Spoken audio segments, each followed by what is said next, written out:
Hello, ladies and gentlemen. Welcome back. I'm Brendan Lee with thebrendanlee.com. In support of consciousness and skill worldwide. In this video, I want to talk to you about how to enjoy life without getting attached. It may not be what you think, based on the title.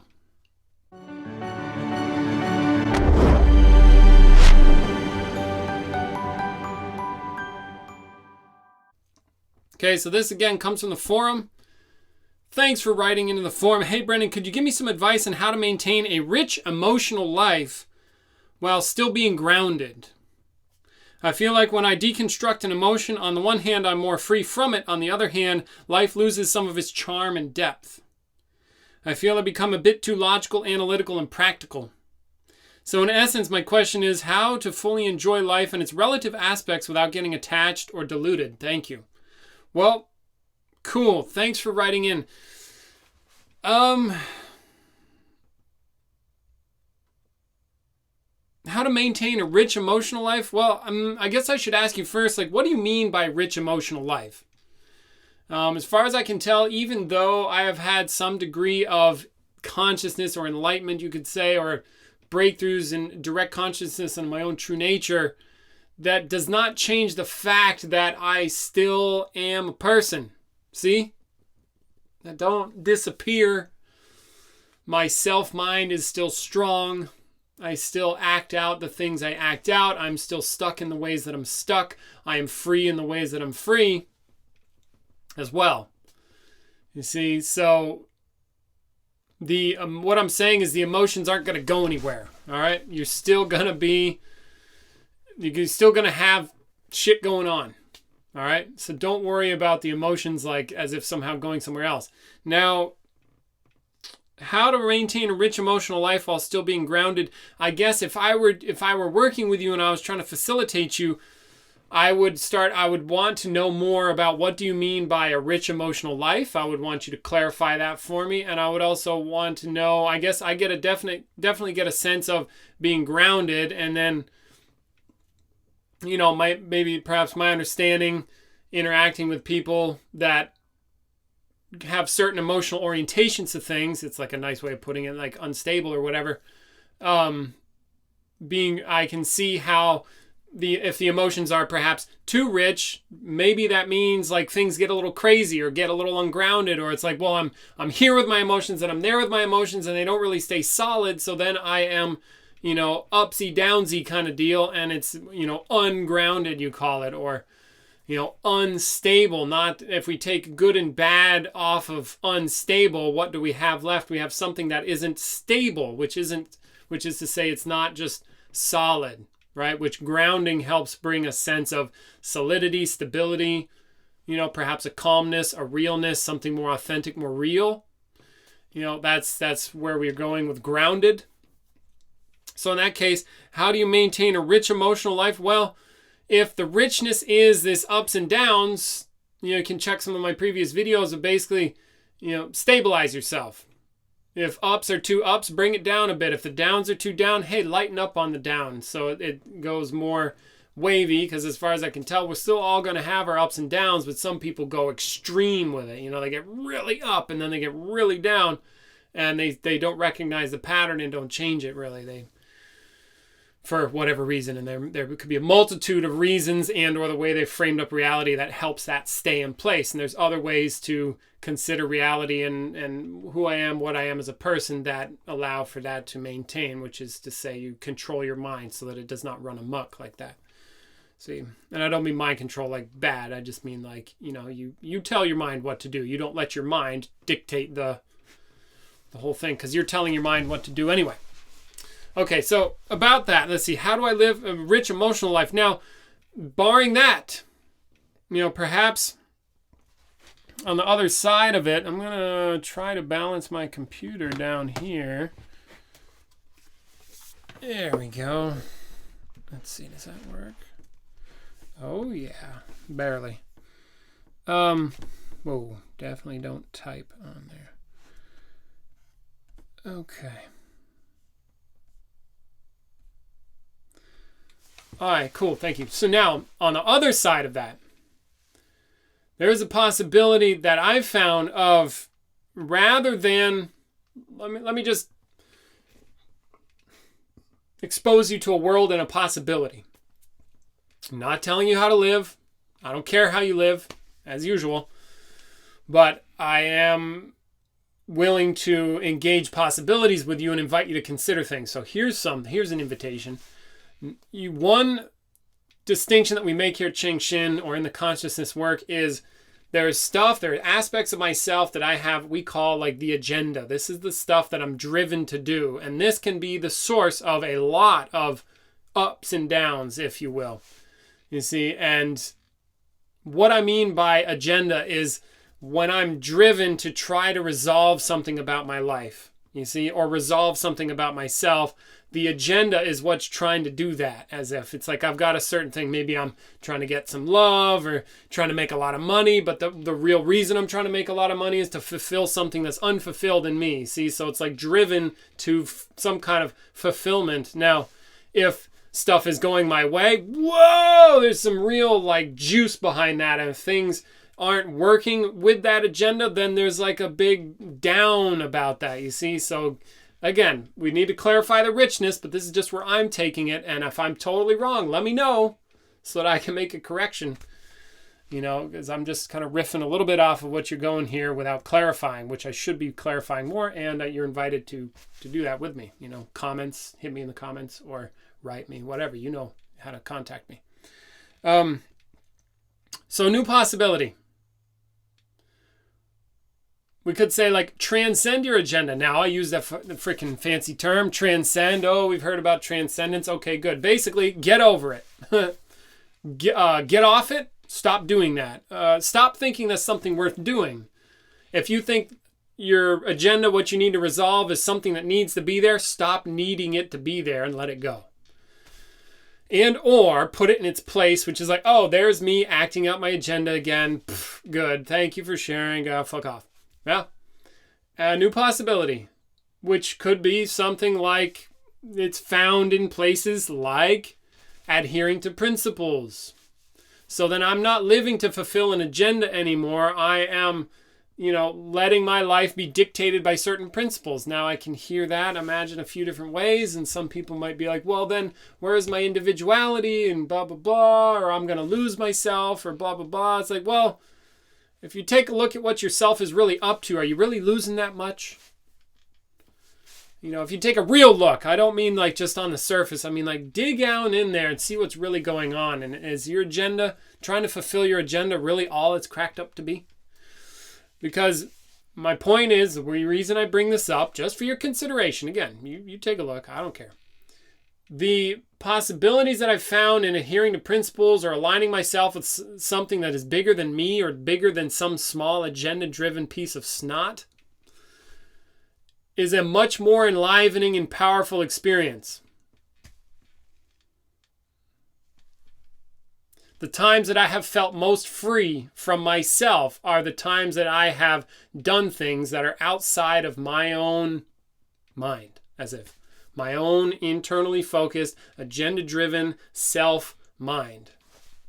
The times that I have felt most powerful, most free, and, you know,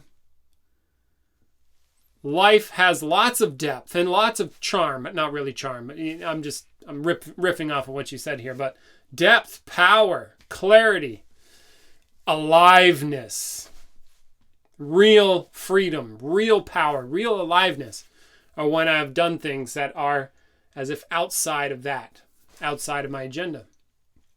And certain principles allow for that, like honesty does, integrity does, commitment, honesty. No, I said honesty. Yeah?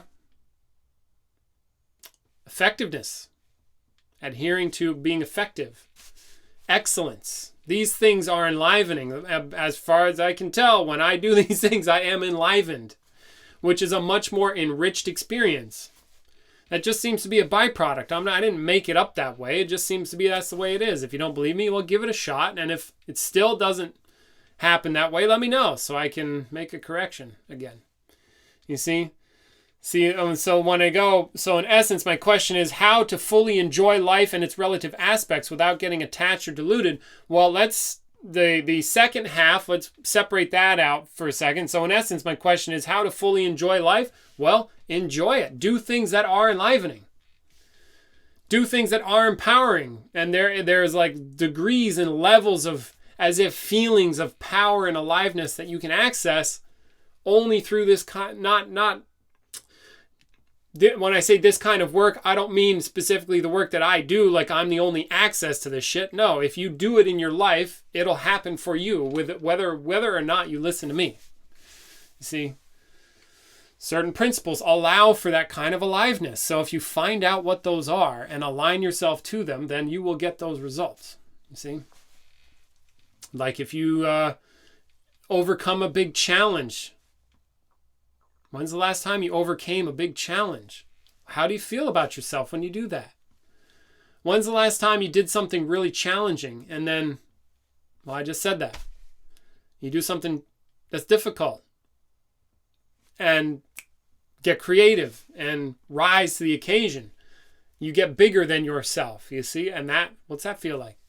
What's it feel like to work on a team of other people that are really kicking ass and you are as if sacrificing yourself to the team. You are in service of a team of people. The most powerful connections I've felt with other human beings is when I'm on a kick-ass team. And this is a feeling you can't get that without doing that. You see what I'm saying? And those of you that have been on teams that kick ass, you know what I'm talking about. There's like a brotherhood or a sisterhood or a connection between human beings that you get from that. And you don't get it anywhere else. See? It doesn't just happen. It happens because you put yourself in those situations and do it. You see? So, and that's there's a lot of enjoyment there, a lot of satisfaction there, as far as I can tell, you see? So now, yeah, so that's what I've got for you there. And also, going back a little bit when I'm, about real freedom, when you're talking about I'm free from it, as if free from it, I'm assuming like your emotions and whatever you have going on there. I wanted to add that the times that I have felt most free from my emotions, it didn't bum me out. That was a rush. Happier than I've ever been. Free from my suffering, my stuff that is like driving me. And even if I was having an emotion, it didn't mean anything bad about me. And so I could fully experience it. And there it was, and I was happy about it. And that's a different outlook than what most people have. I'm not saying I have that all the time. I'm just saying I've been there. I know what that's like. So there's something to being free from one's drives that's very liberating. All right. And that is a more enjoyable experience. Okay.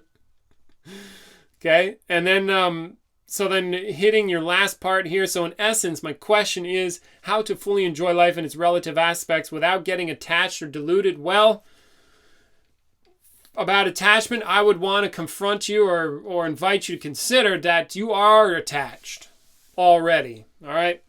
If I were to come over there and threaten your life, you would have a problem with that. That means you're attached to it.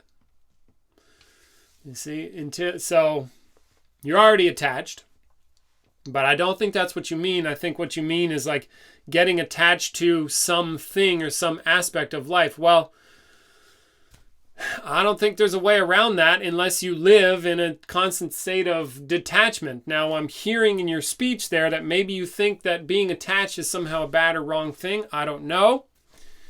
Or that you think that the right way to live is that you should not be attached to things. Again, I don't know. And don't worry about it. If you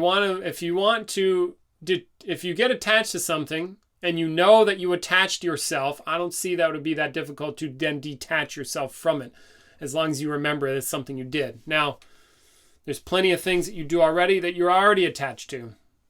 And you probably don't know it. It just looks like that's the way you are.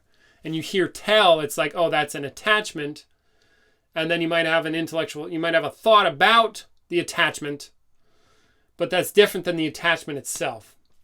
So that if you want to unattach yourself, then some work is needed there. Anyway. And then in terms of so I feel like that was a little bit of a sidebar. I hope you could follow that last one. I don't feel very good about it, but I'm going to publish this anyway. Likely. And about getting deluded, that's just something you're going to have to work on. There's no way I can solve that for you or keep you from getting deluded, because as far as I can tell, what my mind is up to lends itself to wanting to file things away in knowable packages that I then know, and I can just leave it alone.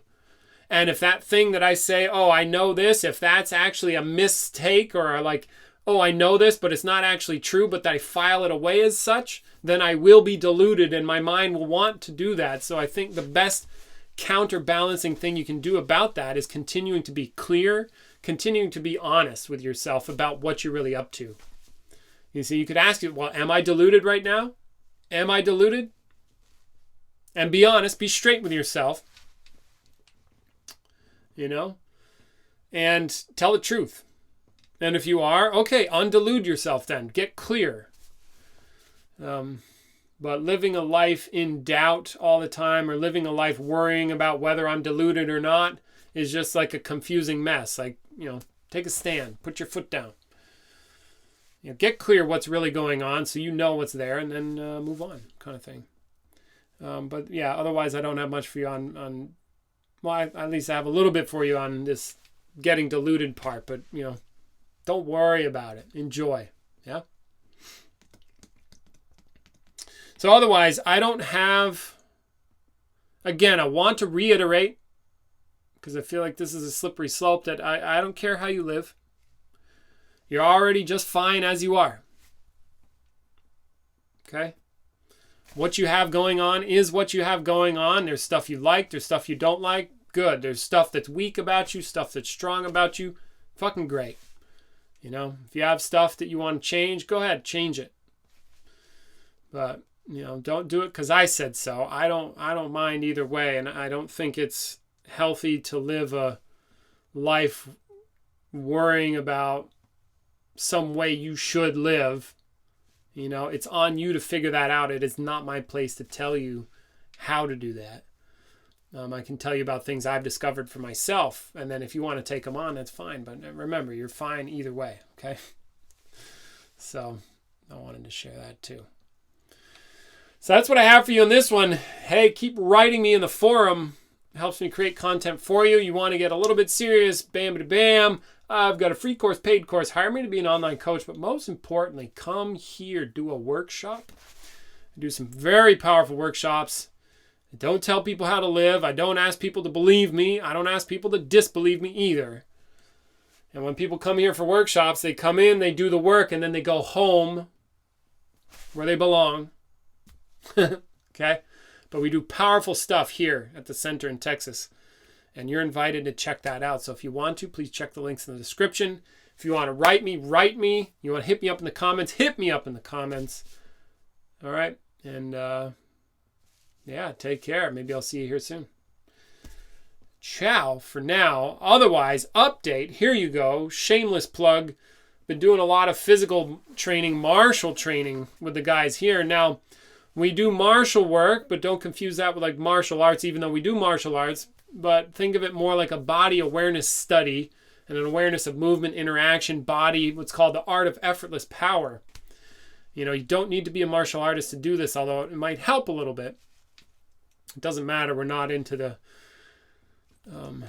super crazy, macho, dumb crap that you might think of when you think of martial arts. No, we're like sophisticated, intelligent people that just love to move our bodies around and understand how it all works.